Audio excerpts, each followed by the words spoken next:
Assalamualaikum warahmatullahi wabarakatuh. Salam sehat, salam sejahtera untuk kita semua. Apa kabar teman-teman? Semoga teman-teman dalam keadaan baik, sehat selalu tentunya, dan tetap semangat untuk terus mengikuti informasi tentang sepak bola, khususnya Timnas Indonesia. Laga jelang match day ke-6 antara Indonesia dengan Saudi Arabia bakal tersaji di Stadion Utama Gelora Bung Karno nanti pada tanggal 19 November tahun 2024. Para pemain Saudi Arabia sudah mendarat dengan mulus di Indonesia dan sudah menjalani latihan di sekitaran kompleks Stadion Utama Gelora Bung Karno.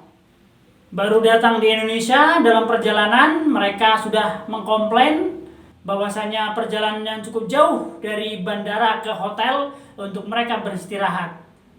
Lebih dari 30 km jarak yang harus ia tempuh dari bandara ke hotel. Ini belum sudah mendapatkan komplain tentang jauhnya perjalanan dari bandara ke hotel.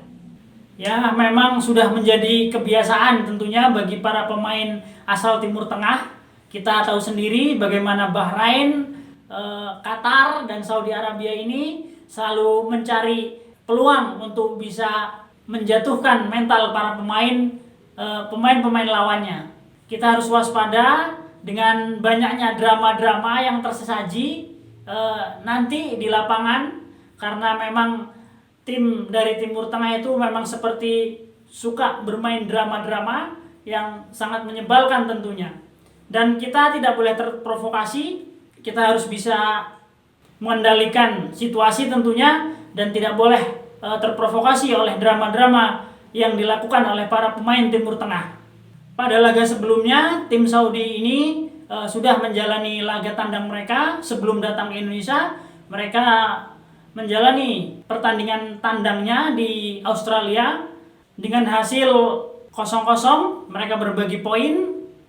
Pastinya Saudi Arabia bakal tampil ngotot bertemu dengan Indonesia di Stadion Utama Gelora Bung Karno nanti, karena saat ini pemuncak klasmen di grup C kualifikasi ketiga Piala Dunia 2026 zona Asia masih dipimpin oleh Jepang dengan poin 13 poin, karena kemarin sudah mengalahkan Indonesia.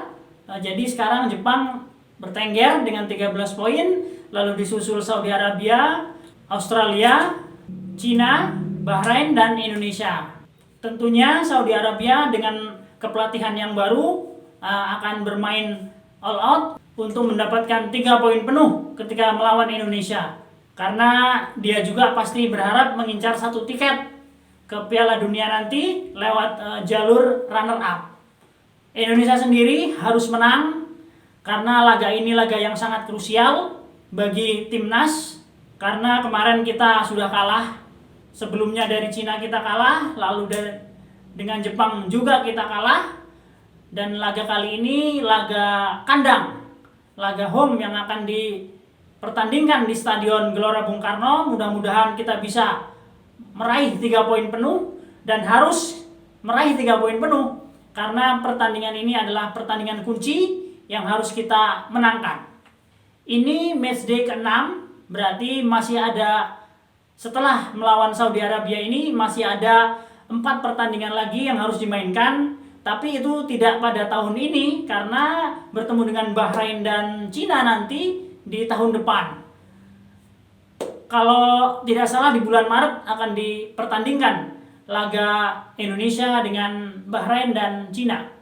Tentunya kita harus mendapatkan poin maksimal untuk menjaga asa bagi timnas Indonesia untuk bisa terus melaju menuju Piala Dunia 2006 lewat jalur 3 dan 4. Karena dengan kita berada di posisi 3 dan 4, itu kita akan memasuk putaran keempat, merebutkan sisa tiket untuk menuju Piala Dunia.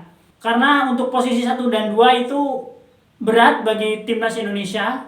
Di posisi pertama otomatis Jepang, posisi kedua Saudi Arabia atau Australia, dan ketiga itu Saudi atau Australia.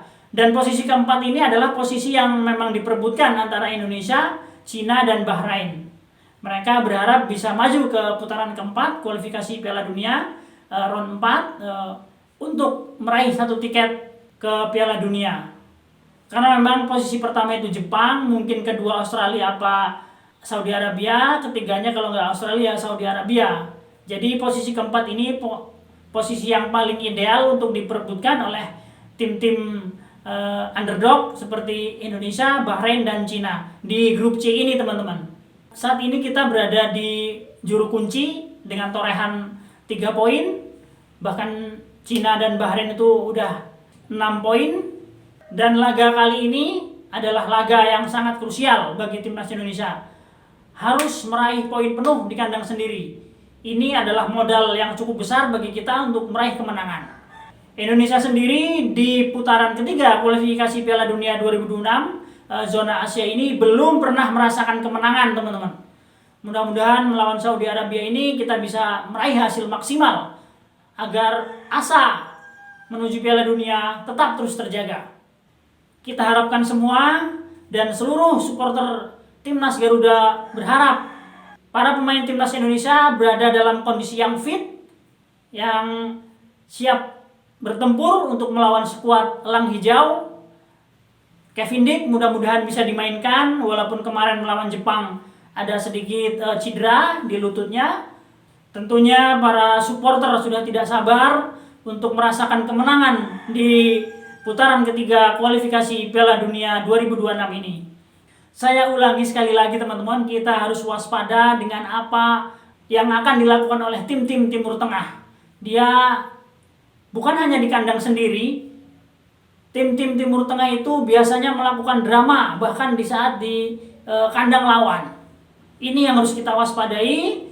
Selain juga kita harus mewaspadai bola-bola mati tentunya, meminimalisir pelanggaran-pelanggaran apalagi di dekat kotak 16. Ini sangat harus diwaspadai bagi timnas Indonesia. Kita harus all out untuk memenangkan laga ini dengan modal tuan rumah dan dukungan penuh supporter. Timnas Indonesia semoga bisa meraih poin maksimal ketika menghadapi Saudi Arabia. Kerja keras, kerja tim yang bagus, dan semangat juang yang tinggi tentunya akan menjadi modal bagi kita untuk meraih kemenangan. Pertandingan melawan Jepang kemarin pastilah sudah dievaluasi oleh kepala pelatih kita, Sintayong, bagaimana bisa Indonesia kalah 0-4, di lini-lini mana yang harus diperbaiki, serta beberapa blunder yang dilakukan oleh para pemain pastinya sudah dicatat oleh kepala pelatih Sintayong untuk menjadi evaluasi menghadapi laga melawan Saudi Arabia tanggal 19 November besok. Harus diakui memang tim Samurai Biru adalah tim yang paling produktif di Asia. Bahkan dia menempati level 15 dunia. Jangankan ke Indonesia teman-teman, Spanyol, Jerman bahkan dikalahkan oleh tim Samurai Biru. Apalagi kita tim yang sedang notabene sedang berkembang, masih banyak berdatangan keluar masuk para pemain-pemain baru yang merumput di Eropa, dan ini bisa dibilang kita belum settle lah. Hajime Mamariyasu, kepala pelatih Jepang, itu menangani timnas Jepang itu sejak tahun 2018.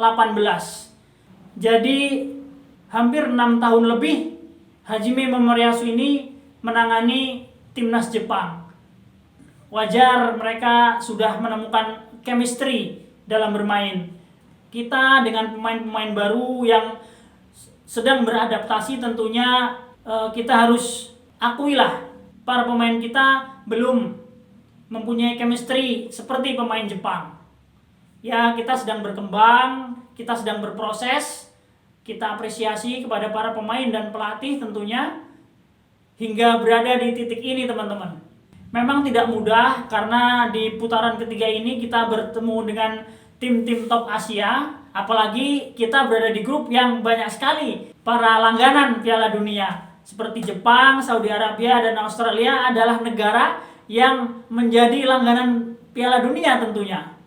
Jadi saran saya, dukunglah timnas Indonesia ini dengan cara yang baik, dengan cara yang santun tentunya, karena kita sedang berproses untuk menatap laga berikutnya teman-teman. Tidak mudah, tapi itu sedang kita perjuangkan, sedang PSSI perjuangkan untuk meraih hasil yang terbaik. Apalagi pemain timnas Indonesia masih muda-muda, jangkauan mereka masih jauh ke depan. Tidak harus Piala Dunia 2026, tapi kita menatap Piala Dunia tahun 30 itu bakal pemain-pemain ini juga yang akan bermain, karena mereka memang masih sangat muda dan memiliki visi untuk ke sana. Memang ada beberapa supporter timnas itu yang terbiasa dengan yang instan-instan. Nah, itu yang sangat disayangkan. Kita semua masih berjuang bersama-sama, berproses dan berkembang bersama untuk menjadi tim yang hebat. Tidak harus instan. Memang kerja tim itu tidak seperti yang bukan tidak kerja tim. Beda, karena sepak bola ini beda seperti bermain catur atau bermain bulu tangkis single.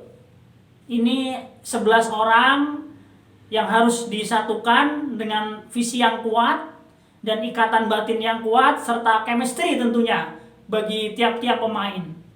Kita apresiasi semua yang dilakukan oleh stakeholder yang ada hingga Garuda berada di titik ini teman-teman.